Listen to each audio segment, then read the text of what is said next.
Hello दोस्तों। तो चलिए देखते हैं कि आज हम सभी गुणनखंडों का योग किस प्रकार से निकाला जाता है। तो पिछली क्लासों में हम लोगों ने देखा था कि अभाज्य गुणनखंडों की संख्या क्या होता है, कुल गुणनखंडों की संख्या क्या होता है। चलिए आज हम फिर से वो रिपीट करते हुए अगली पे चलते हैं कॉन्सेप्ट पे कि सभी गुणनखंडों का योग कैसे निकाला जाता है। तो चलिए देखते हैं। सबसे पहले एग्जाम्पल हम ले लिए हैं जो है 12 को। सबसे पहले 12 जो है उसको प्राइम फैक्टर में तोड़ा जाता है। प्राइम फैक्टर मतलब अभाज्य संख्याओं में तोड़ा जाता है। तो देखिए 12 को जो हम प्राइम फैक्टर में तोड़ते हैं, खैर ये सब तो मैंने पहले क्लास में बता चुका हूँ। तो 12 को प्राइम फैक्टर में तोड़ते हैं तो 2 का 2 4 4 तिया 12। तो देखिए 12 2 पे पावर 2 गुना 3 पे पावर 1, इसे हम प्राइम फैक्टर में तोड़ दिए। ठीक है ना, प्राइम फैक्टर में तोड़ दिए हैं। तो उसके बाद देखिए हम पिछली क्लास वाले में कुछ कॉन्सेप्ट है जो एक बार रिवाइज करवा देते हैं। जो प्रश्न में आता है अभाज्य गुणनखंडों की संख्या। सबसे पहले अभाज्य गुणनखंडों की संख्या। तो देखिए 2 सबसे छोटी अभाज्य सम अभाज्य है और 3 अभाज्य संख्या। तो अभाज्य गुणनखंडों की संख्या, तो अभाज्य गुणनखंडों की संख्या देखिए 2 पे पावर 2 और 3 पे पावर 1, मतलब 2 + 1 = 3। अभाज्य गुणनखंडों की संख्या 3। कुल गुणनखंडों की संख्या, कुल गुणनखंडों की संख्या में क्या पहले बताए हुए हैं, जितना भी पावर होता है उसमें एक ऐड कर देते हैं। ठीक है, जैसे 2 पे पावर 2 पे पावर 1 ऐड कर दिए और 3 पे पावर 1 है तो 1 में 1 ऐड कर दिए। तो देखिए 2 पे पावर 3, 2 पे पावर 2 और 3 पे पावर 1 में 1 ऐड कर दिए तो आ गया ये कितना, 3 और 2 ये 6। सभी गुणनखंडों की संख्या 6 आ गया। विषम गुणनखंडों की संख्या के लिए कॉन्सेप्ट बताए हुए हैं कि जितना भी इसमें विषम पावर रहेगा, उसमें जितना भी विषम संख्या पे पावर रहेगा उसमें 1 ऐड कर देना है। ठीक है, तो 3 पे पावर 1 है तो 1 में 1 ऐड कर दिए तो 2। अब देखिए सम गुणनखंडों की संख्या, सम गुणनखंडों की संख्या। तो देखिए कुल गुणनखंडों की संख्या में से अगर हम सम गुणनखंडों की संख्या घटा दे, विषम गुणनखंडों की संख्या घटा देते तो सम गुणनखंडों की संख्या आएगा जो 6 में से 2 घटाएं तो 4। ठीक है ना, तो ये पिछली क्लास का थ्योरम था जो हमने बताया, वो पिछली क्लास में हमने बहुत अच्छी तरह से बताया हुआ है कॉन्सेप्ट। ठीक है, तो अभी मैंने इसे रिवीजन के लिए बता दिया। तो सबसे बड़ी इस क्लास का थ्योरम जो है ये सभी गुणनखंडों का योग किस प्रकार से निकाला जाता है, सभी विषम गुणनखंडों का योग किस प्रकार से निकाला जाता है, चाहे सभी गुणनखंडों का गुणनफल, ये आज हम लोग मेनली रूप से सीखने वाले। तो देखिए सभी गुणनखंडों का योग, सभी गुणनखंडों का योग के लिए देखिए यहाँ पर जितना भी संख्या रहे उसको प्राइम फैक्टर में तोड़ने के बाद आएगा तो उसको हम यहाँ लिखते हैं। तो देखिए जैसे 2 पे पावर 2, तो इसको हम 2 पे पावर 0 से स्टार्ट करते हैं। सभी संख्या में 2 पे पावर 0 से 2 पे पावर 0 प्लस 2 पे पावर 1 2 पे पावर 2, जहाँ तक की पावर रहेगा उतना तक को लेना। ब्रैकेट इसको घेर देंगे, फिर ब्रैकेट लेंगे और 3 पे पावर 1, तो 3 पे पावर 0 से शुरू करना है, 3 पे पावर 0 प्लस 3 पे पावर 1। ठीक है, देखिए अब इसको सभी को गुना करके लिख देना या इतना पे ही छोड़ दीजिए, जैसा ऑप्शन रहेगा उस प्रकार। देखिए 2 पे पावर 0 का मान क्या होता है, 1 होता है। 2 पे पावर 1 2, 2 पे पावर 2 4। ठीक ना, इंटू 3 पे पावर 0 1, 3 पे पावर 1 3।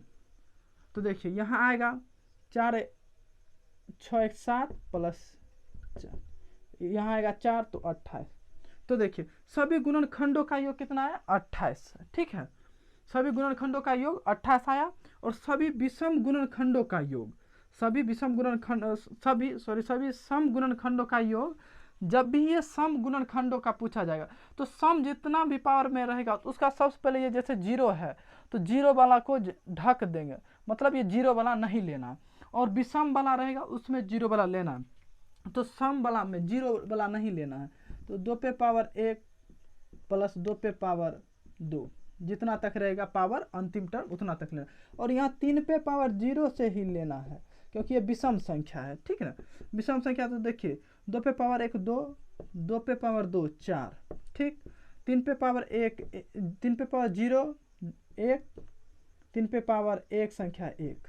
तो देखिए 3 पे पावर 6 गुने 4 जोड़ने के बाद 4 तो 24 आ गया। देखिए सभी सम गुणनखंडों का योग कितना है 24। और इसी में सभी विषम गुणनखंडों का योग पूछा जाएगा तो हम क्या करेंगे, सभी गुणनखंडों में से सभी विषम गुणनखंडों का योग घटा देंगे, ठीक है ना। तो चलिए अगली कॉन्सेप्ट पर चलते हैं, अगली को एग्जाम्पल पे। तो चलिए अगली एग्जाम्पल एक बार हम फिर इसको रिवीजन करवा देते हैं, एक और एग्जाम्पल लेके, उसके बाद ये लेकर नहीं चलना है, ठीक है ना। उसके बाद ये लेकर हम नहीं चलेंगे, जो मेनली रूप से है वही लेकर चलेंगे, लेकिन एक क्वेश्चन में और रिवीजन करवा देते हैं। तो चलिए ठीक है, देखते हैं।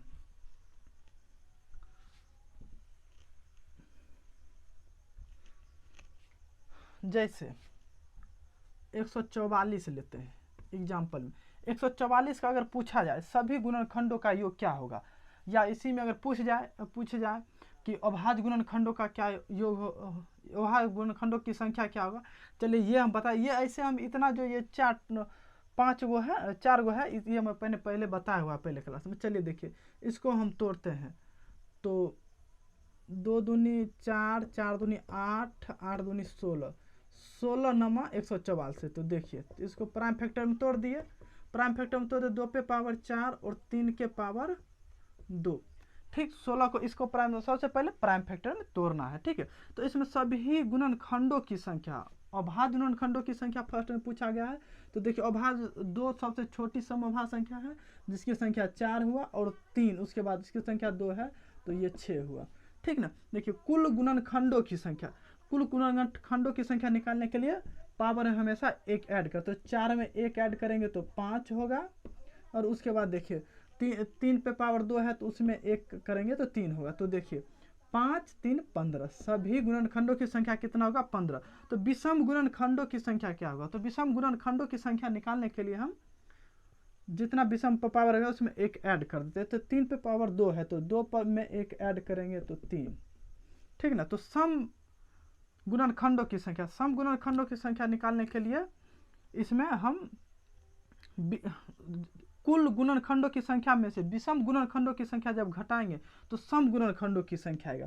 तो देखिए कुल गुणनखंडों की संख्या 15 है, विषम गुणनखंडों की संख्या 3 है, तो इसके बाद घटाने के बाद कितना आएगा 12। तो ये खैर पिछली क्लास वाली कॉन्सेप्ट थी, और आज मेनली रूप से ये कॉन्सेप्ट जाना है हमें कि सभी गुणनखंडों का योग क्या होता है, सभी गुणनखंडों का योग क्या होता है, सभी सम गुणनखंडों का योग क्या होता है। तो इसमें ध्यान पूर्वक से देखिएगा। चलिए ये मेनली रूप से हम लोग का आज का क्लास का कॉन्सेप्ट है, थ्योरम है। तो चलिए सबसे पहले हमने बताया सभी गुणनखंडों का योग के लिए जितना भी यहाँ पावर में रहेगा उसको हमें 0 से लेकर जितना पावर तक रहता है उतना का पावर तक चलना पड़ता है। तो देखिए 4 पे पावर 0, 2 पे पावर 0, फिर 2 पे पावर 1, 2 पे पावर 2, 2 पे पावर 3, 2 पे पावर 4, क्योंकि यहाँ 2 पे पावर 4 तक ही है चलना, ठीक। उसके बाद देखिए 3 पे पावर 2 तो 0, 3 पे पावर 1, 3 पे पावर 2, ठीक। तो इसको चलना है, वहाँ चल दिए। तो इसके बाद इतना से गुना भी कर सकते हैं और नहीं भी करते, जिस तरह ऑप्शन देखो। किसी भी संख्या पे 0 पावर उसका मान हमेशा 1 होता है। तो चलिए 2 पे पावर 0 का मान 1, 2 पे पावर 1 का मान 1, 2 पे पावर 2 का मान 4, 2 पे पावर 3 का मान 8, 2 पे पावर 4 का मान 16, ठीक ना। अब देखिए 1, 2 पे पावर 3 का मान 3, 3 पे पावर 2 का मान 9, ठीक। तो देखिए 16 8 24, 24 24 8 24 4 32, 24 4 28, 28 3 31 गुना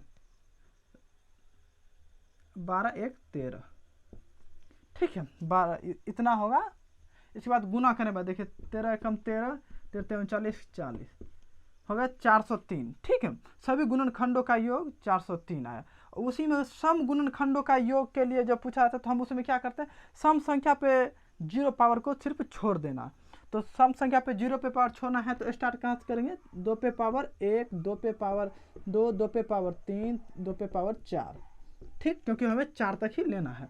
तो आगे देखिए सम विषम वाला उतना ही लेना है, ठीक ना, जहाँ तक पावर है। तो हम इसको गुना करते हैं, तो गुना जब करेंगे तो यहाँ आएगा 30, इसके बाद यहाँ गुना करेंगे और यहाँ आएगा कितना 13, तो यह कितना हो जाएगा 390। ठीक, अगर इसी में हमें सभी विषम गुणनखंडों का योग पूछा जाता तो हम क्या करते, सभी गुणनखंडों के योग में से सभी विषम गुणनखंडों का योग घटा देते, तो आ जाता सभी विषम गुणनखंडों का योग। तो चलिए अगली कॉन्सेप्ट पर चलते हैं, अगली एग्जाम्पल पे चलते हैं, ध्यान पूर्वक देखिएगा।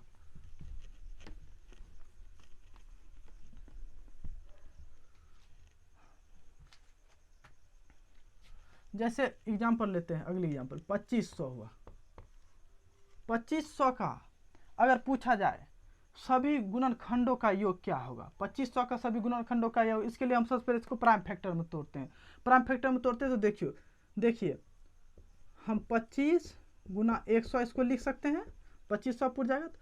तो देखिए 5 का स्क्वायर 25, फिर इसको हम तोड़ते हैं 5 का स्क्वायर 25 और गुने 2 का स्क्वायर 100 हो जाए, 25 गुने 4 100। तो देखिए हम इसको एक जगह इकट्ठा करके लिखते हैं, 2 पे पावर 4, अब सॉरी 5 पे पावर 2 गुना 5 पे पावर 2 जुड़कर 5 पे पावर 4 गुना 2 पे पावर 2।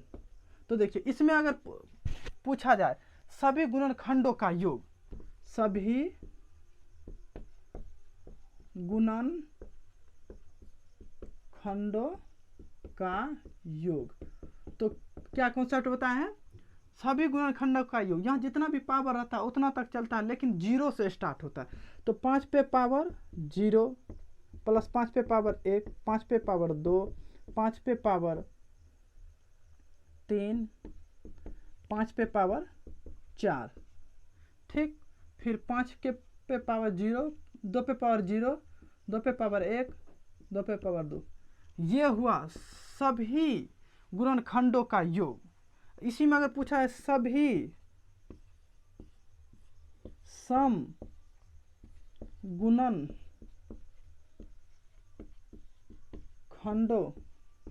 का योग, तो इसके लिए क्या बताएं, जितना भी सम संख्या रहेगी उस पर 0 वाला नहीं लेना। तो 0 वाला नहीं लेना है तो ये 0 ढक देते हैं जैसे, तो इसके बाद इतना ही टर्म लेना है। तो देखिए 2 पे पावर 1 प्लस 2 पे पावर 2, ठीक ना। उसके बाद विषम संख्या पे 0 से ही लेना है। तो देखिए विषम संख्या पे 0 से ही लेना, इतना होगा। ठीक, ये इतना आएगा। उसके बाद इसी में सभी विषम गुणनखंडों का योग के लिए सभी गुणनखंडों के योग में से सभी विषम गुणनखंडों का योग को घटा देने के बाद आ जाएगा सभी विषम गुणनखंडों का योग। ठीक है, तो आप लोग उम्मीद करते हैं कि ये कॉन्सेप्ट समझ गए होंगे। तो चलिए देखिए अगली कॉन्सेप्ट जो है, अगली कॉन्सेप्ट इसी बेस पर आता है एग्जाम में और इतना ही इसमें पूछा जाता है। तो अगली कॉन्सेप्ट में हम लोग देखेंगे जो क्या है। अगली कॉन्सेप्ट में देखते हैं सभी गुणनखंडों का गुना, मतलब जैसे सभी गुणनखंडों का योग कैसे निकाला जाता है, तो उसी में एग्जाम में पूछा सभी गुणनखंडों का गुना कैसे निकाले, सभी गुणनखंडों का गुना कैसे निकाले। तो देखिए सभी गुणनखंडों का गुना कैसे निकाले, तो सबसे पहले हम देखते हैं फर्स्ट एग्जाम्पल में 100 का अगर पूछा जाए सभी गुणनखंडों का गुना किस प्रकार से निकाला जाता है। तो देखिए 100 सबसे पहले हम प्राइम फैक्टर में तोड़ते हैं, तो प्राइम फैक्टर पे तो है 25 और 4 से गुना करेंगे तो 100। तो देखिए 5 का स्क्वायर 25 और 2 का स्क्वायर 4, तो इसको हम एक जगह करके लिख देते हैं। ठीक है, एक जगह करके लिख देते हैं। तो इसमें देखिए अभाज्य गुणनखंडों की संख्या कितना आएगा, तो 4, ये तो पूछेगा तो हम ऐसे निकाल देंगे। और सभी गुणनखंडों का संख्या कितना होगा, तो देखिए सब में क्या करना है, एक ऐड करना है, बताए हैं पीछे, एक ऐड करेंगे तो 3 9 आएगा गुना करने के बाद। तो देखिए इसमें क्या कर गुना, सभी गुणनखंडों का गुना निकालने के लिए अगर कहा जाए तो पहले प्राइम फैक्टर में तोड़ना है, उसके बाद टोटल गुणनखंडों की संख्या ज्ञात करना है, टोटल गुणनखंडों की संख्या ज्ञात कर देना। उसके बाद जितना ये बेस पूछा जाए एग्जाम में, क्वेश्चन प्रश्न में रहेगा उसको हम बेस मानेंगे। ठीक है, बेस रहेगा उस पे हम क्या करेंगे, तो सभी गुणनखंडों में 2 से भाग देंगे, सभी गुणनखंडों की संख्या में 2 से भाग देंगे, ठीक ना। सभी गुणनखंडों की संख्या बट्टे 2, ठीक, सभी गुणनखंडों की संख्या बट्टे 2। तो देखिए यहाँ पे जैसे हम मान लेते हैं x, अगर यहाँ x बेस रहेगा तो देखिए यहाँ पे 100 बेस हुआ, 100 बेस लिए, सभी गुणनखंडों की संख्या कितना है 9, उसमें 2 से भाग देना है, ठीक, 2 से भाग दे दिए। तो देखिए आगे इसको हम इस प्रकार से भी लिख सकते हैं, लिख दिए। और हाफ, अगर जिस संख्या पर अगर हाफ पावर चढ़ा रहे उसका मतलब क्या होता है, उसका अंडर रूट होता है, अंडर रूट इसका 9। तो देखिए 10, 100 का रूट 10, 10 पे पावर 9, तो यही आंसर आया, ठीक ना। तो चले अगली हम इसी में कॉन्सेप्ट आपको क्लियर करते, एक और एग्जाम्पल लेकर, ठीक, एक और एग्जाम्पल लेकर कॉन्सेप्ट को क्लियर करते हैं। तो चले देखिए जैसे हम 12 लिए, 12, तो सबसे पहले इसको क्या करना है, प्राइम फैक्टर में तोड़ना है। तो 2 पे पावर 2 गुना 3 पे पावर 1, 12 पुर जाएगा। तो सबसे पहले इसका क्या करना है, टोटल गुणनखंडों की संख्या ज्ञात करनी है। टोटल गुणनखंडों की संख्या ज्ञात करने के लिए क्या करना पड़ता है, पावर में 1 ऐड करना पड़ता है। तो पावर में 1 ऐड कर दिए, ठीक, पावर में 1 ऐड कर दिए तो कितना आएगा, 3 दूनी 6, टोटल गुणनखंडों की संख्या आ गया 6। तो इसका कॉन्सेप्ट क्या है, जो संख्या रहेगा उसमें सभी गुणनखंडों की संख्या में, सभी गुणनखंडों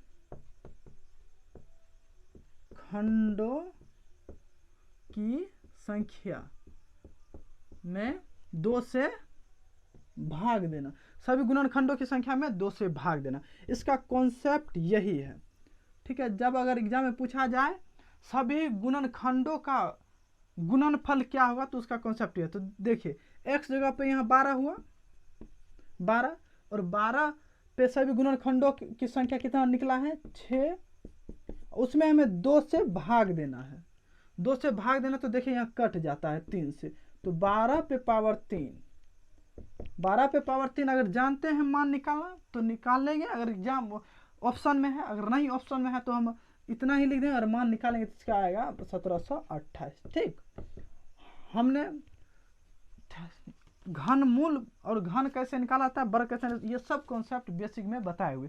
तो चलिए हम उम्मीद करते हैं आप लोग ये समझ गए होंगे अच्छी तरह से, और वीडियो पसंद आया हो तो आप लोग चैनल को जरूर प्लीज़ सब्सक्राइब कर दीजिएगा। थैंक्स।